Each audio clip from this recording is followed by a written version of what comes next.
So it's a beautiful Saturday morning, 9 o'clock, time for the park run. Over 400,000 people enjoy this ritual in over 1,200 venues in the UK and nearly 2,000 around the world. The park run is inclusive for everyone. You can be young and old, previously fit or not. It's a great way to improve your health, your mental outlook, your mood for the rest of the day. Now, it's meant to be fun, and it's a good way to improve your health or to shed a few pounds.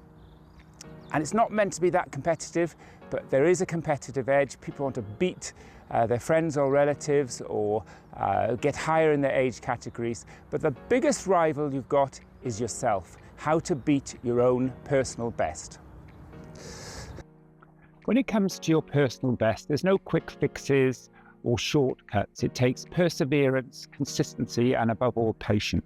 And you need to focus on the elements of that particular exercise which you can do in your training. So you need strength to power up the hills, you need stamina for your heart and lungs to be able to make it through the 5K, and you need to practice stretching and running techniques which can really open up your stride, so on the day you can eat through the time.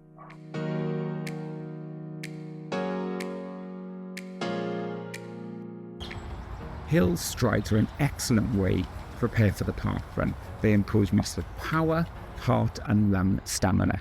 Use the walk back down between strides to get your breath back and recover. However, to improve speed, run downhill, extending the stride as much as possible, provided it stays comfortable. So dynamic stretches are brilliant to warm up before the exercise. Basically, again, you're standing on one leg and the other leg is going to start moving like a pendulum forward and back, and you're going to gradually increase your range of movement.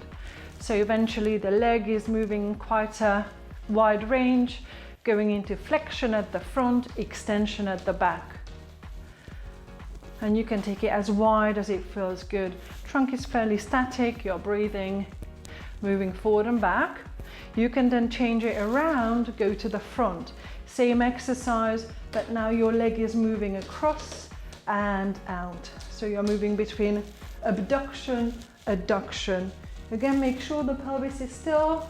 You can kind of keep a hand on this side of the hip as the leg is moving like a pendulum, mobilizing the hip joint. If you don't have a reformer that you can use, you can carry out a similar exercise just using a towel under one leg, bending both legs, and you're going to glide one leg behind you and back out. So you're going to notice your weight bearing on this leg. Just keep an eye on your hips and pelvis, making sure one doesn't sink any lower than the other, and you're gliding your leg in and out, in and out.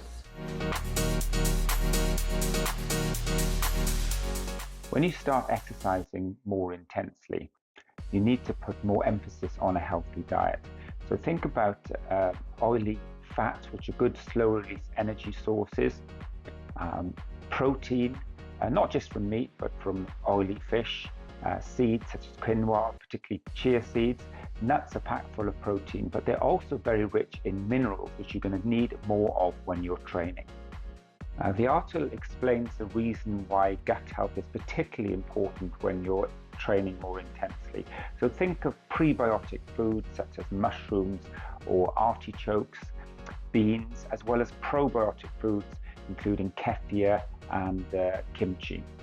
For those of you who've read my articles previously, you'll know that I'm very keen on substances called phytochemicals. These give food its colour, its taste and aroma, and have enormous health benefits. Particularly look out for things like turmeric, broccoli, tomatoes, tea, pomegranate, or even olives. Obviously, the emphasis should be on whole, healthy foods, but in the busy world we live in, a supplement can be a good way to boost intake of certain foods, such as minerals, phytochemical-rich foods, or even prebiotics and probiotics, and they can support an active training program.